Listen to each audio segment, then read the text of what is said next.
Hello and welcome to Everything To Guppy, the podcast where we talk about every single item, every single boss, every single everything in The Binding of Isaac. I'm William Hughes, and I'm joined, as always, by a guy who always gets his collar, Gary Butterfield. Hello. Hey, were you thinking about doing a voice? You know it. Yeah. I was like, do I feel like doing a cop character? No, I'm tired.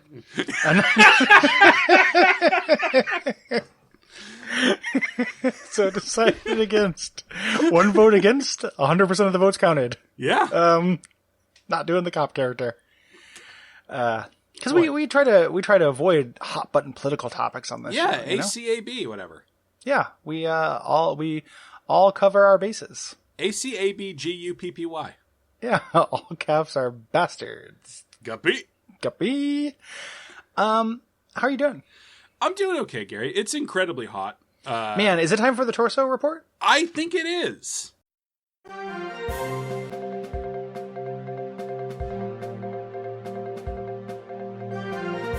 And now, the Torso Report, with your hosts, G. Butterfield and Hughes, Will.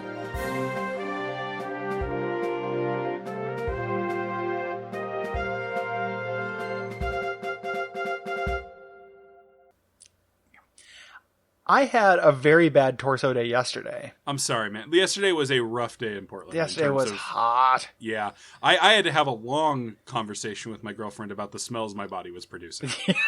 He had to? Was it like your mom edging thing, or was it? I'm not okay with that being vernacular.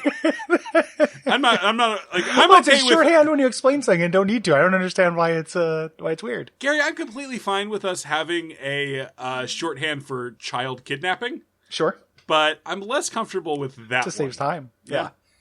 It was the level of smell my body was deciding to emit had become topic of conversation worthy. Let's say that. Yeah. I get that for sure. There were facial expressions.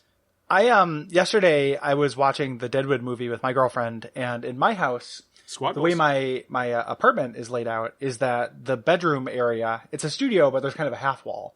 And the bedroom zone, the sun doesn't get there. There's no windows. It's great. Like, it's how I want the entire apartment to be. Yeah, Gary, I like to think of this podcast as a slow way for someone to build a map of your life so that they can take it. Just piecing together the pictures I've taken and put online and stuff. But since we were watching a show, we had to be out in the living room area of my studio apartment, and it was just so fucking hot. Absolutely miserable. And check this shit out. Very hot. You know, this is going to be a week of gripes, because I was griping about that Denny's with that weird adult ventriloquist dummy. Yeah, Gary, it's all, you know what? This is a show about our lives, and our lives are bad. Mostly gripe. Yeah, lots of gripe content. Last night when I was going to sleep, the fire alarm in my building went off, which has never happened before. Uh-huh. It's the loudest thing I've ever heard. Yeah.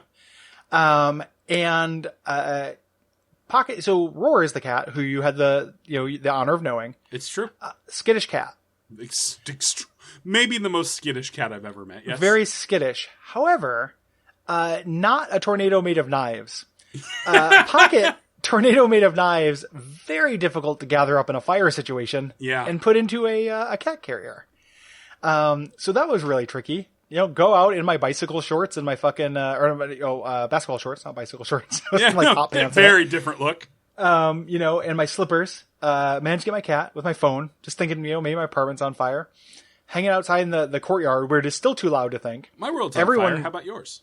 It was, that's the way I like it. Thank you. I never. And how about yours? Everyone's brought their pets out. So Pocket's meeting all of his neighbors. Boy. And not real happy about it, Uh-huh. And it turns out some motherfucker was it's like midnight. Someone's cooking a steak at midnight in a pan with oil. And I didn't know this, but the fire alarms that we have in our apartment are connected to the entire building. Okay. So if someone cooks something poorly enough, the building has to be fucking evacuated.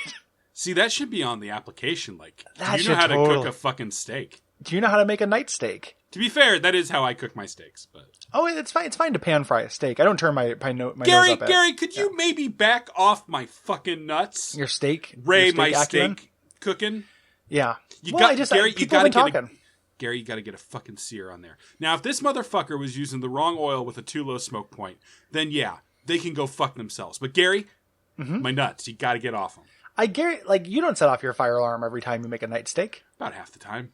About half the time? But I live in a house. Would you? Yeah. You live in a duplex. Gary, you moved off one avenue of my nuts and moved to the other. You're moving on up. It's a wide expanse. Yeah. If you every time you set off that fire alarm, if roughly, I don't know, 200 people had to get out of bed, don't you think you'd be like more careful or stop cooking that way that created a lot of smoke? Gary, I have to ask, how did you find out? Because firemen if I were had giving done us this, no one would ever know. So the firemen had so this is how I found out. The firemen had given the all clear. The heroes were leaving, and I walked by and I was like, thanks, because I was being polite. Never forget. And they said no problem. I said, do we know what happened? And they said cooking fire. Then when I got in the elevator, I was riding it with neighbors who I've never met, and I was like, well, that sucked, because I was pretty keyed up about it. Yeah. It was very stressful. And the person goes, yeah, and it was just some guy trying to cook a steak. And I'm like, what? And he goes, yeah, as soon as it happened, he walked outside and went, sorry. No, this guy is not living his best life. We have an apartment pariah now. I have a socially accepted hate object for the apartment. Because that's a situation, no one will ever know. It's so easy to lie. I would have lied. I might even. I would have walked out and been like, who's doing that? Who's cooking steaks? Not me. Yeah. It's the fire department. I hope you collar Guppy's collar the fucker who did this. Oh my God, Gary, it's like you're leveling up. I'm just getting better and better. I've been training in a Segway-less environment. Guppy's collar is interesting. Yeah. We can't entirely talk about the steak fucker. I'm going to come right out and say I love this item. I don't. I know. That's a classic everything to Guppy showdown. Dun, dun, dun, dun, dun, dun, dun. Ooh. Let's talk about what it does. Do I look just like Buddy Holly? Or were you doing it's more that I look like Mary Tyler Moore. And just by comparison. Yeah, but like Mary Tyler Moore and Ordinary People. More Mary Tyler Moore girth, more like it. Mary Tyler Moore. Are you suggesting you're better hung than Mary Tyler Moore?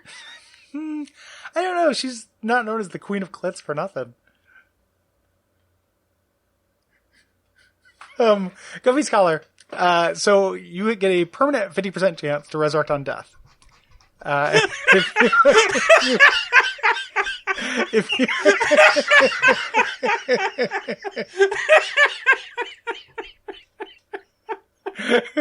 I also, alternatively, and I don't want to necessarily go on a digression with this, but Queen of Clits also sounds like a great tarot card. I was thinking about that. Just like pentacles, coins, wands, clits. Yeah. Just moving right to that. I mean, that is if you were doing like a fully feminist, like. Oh, probably. You could replace swords with it, since swords are generally seen as phallic. Gary. Yeah, the four of clits means your Yonarius is rising or something like that. Gary, I'm so goddamn tired right now. Well, let's talk about Guppy's collar. You need to resurrect. Yeah, possibly. Yeah, okay. Possibly. So this is part of the Guppy's set. This is remember that means you need 3 items with Guppies in the name to get Guppy, and then automatically win your run. And this is one that has no actual downside, which I also appreciate. I like that part of it. Yeah, so a lot of the Guppy items have some kind of curse that makes your game more tricky in some way. This one doesn't. It's all upside. It's just conditional upside or conditional upside, tricky random upside. Yes, random upside. If you die, while holding this item, you have a 50% chance to resurrect. If you do, you start with 1/2 of a red heart. Yeah. And it can happen theoretically unlimited times in like a Rosencrantz and Guildenstern are dead kind of way. They aren't dead. They came back. Yeah, that's true. They're not dead. And it takes precedence over other resurrection items. So this is not going to eat into your Jesus' Shadow, 9 Lives, Lazarus stuff. Yeah. So I mostly have experienced this while playing with the low health characters, Keeper or the Lost, where this is almost all benefit. Like coming back in either of those cases, like, oh, I had like a brief fuck up and I died.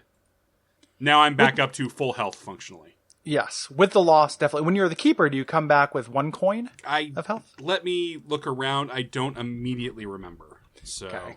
As somebody who has played as little of the keeper as possible, I have not experienced that. Well, there's apparently a bug where you can resurrect with half a soul heart instead of a coin. Oh, that's weird. I believe you resurrect with both coins, but I could be extremely wrong about that. Yeah. Good, I can see it being good in those kind of edge cases. I like it with the Lost. This is one of those things where I just happened to, I haven't played the Keeper. And when I played the Lost, it was before Holy Mantle times. So I just held R until I got 9 lives and then did as many unlocks as I could. Yeah. Now I play the Lost occasionally from time to time, but I don't think I've had this show up and been like the hero that I needed. I can imagine the situation you're coming at it and really appreciating it. Yeah. And I like that there's no downside, and I like being 1/3 of Guppy.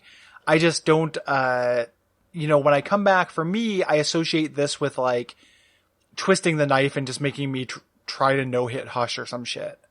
And just like, well, fuck, like just let me die. Yeah, absolutely. We've talked about that death spiral before. That is very rough.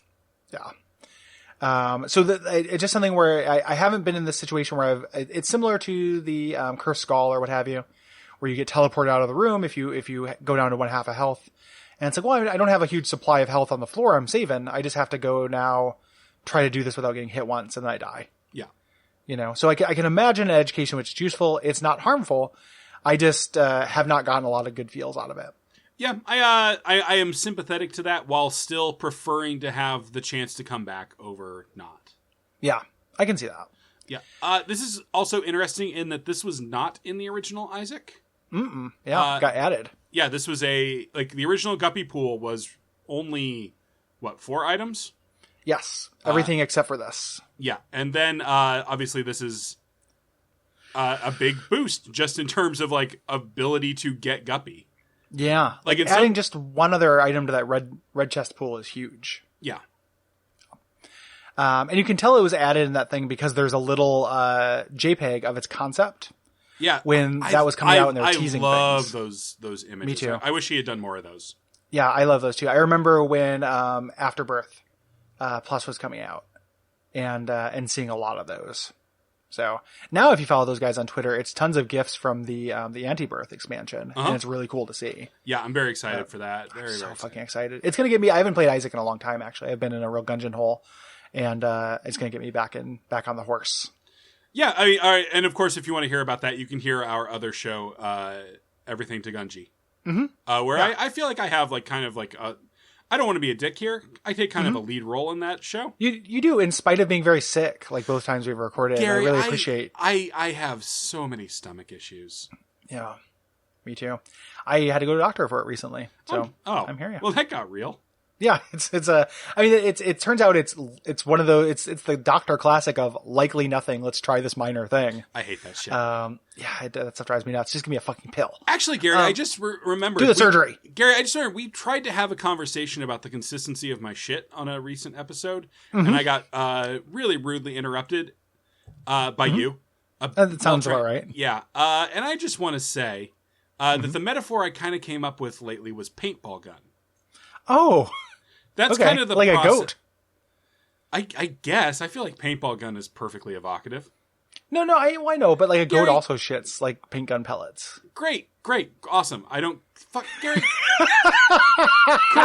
Cool. Good talk. Give me a fucking seed. Okay. Like how far can we edge this? Let's do this one for PC on the DLC. Curse room adjacent to spawn. Surrounded by spiders. That's my favorite modifier for a seed. Surrounded by spiders. Okay.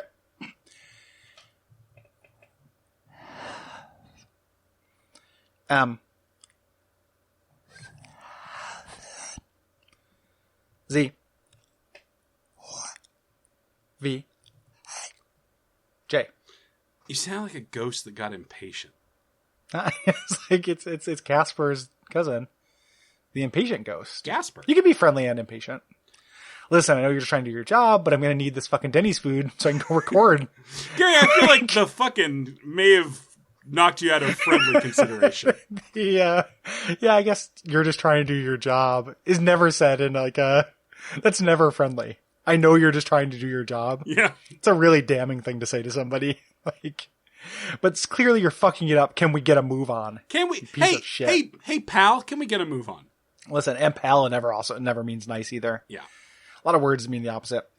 If people like the show, what should they do, Will? They should go to patreon.com/Duckfeed.tv and do the opposite of giving us some money. Wait, no, that doesn't work. Just give us the money. Yeah, don't do the opposite of that. Oh, because sometimes the opposite means not the opposite. Oh, fuck. Yeah.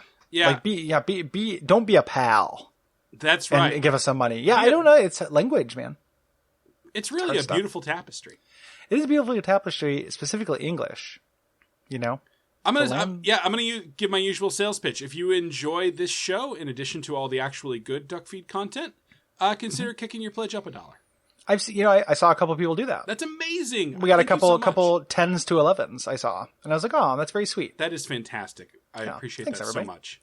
Really do appreciate it. Other than that, ratings and reviews are useful. And welcome. And welcome. For mental health, I stopped reading them. Yeah. But just because Bonfireside Chat babies were getting mad at me. But other than that, it's still nice for Will to read. Yeah, all the Guppy reviews are nice, except that one that we've never stopped thinking about. Yeah. Over. Seasoned. Yeah. I sometimes think that it's a good thing that I'm in the work that I am, because I don't think I could handle anything more strenuous in terms of, like, assaults on my personhood. Yeah, Gary, you know what? Let's put a pin in this, but let's see if we can just give you your, I feel like we've done this before, but maybe give you a little job appraisal.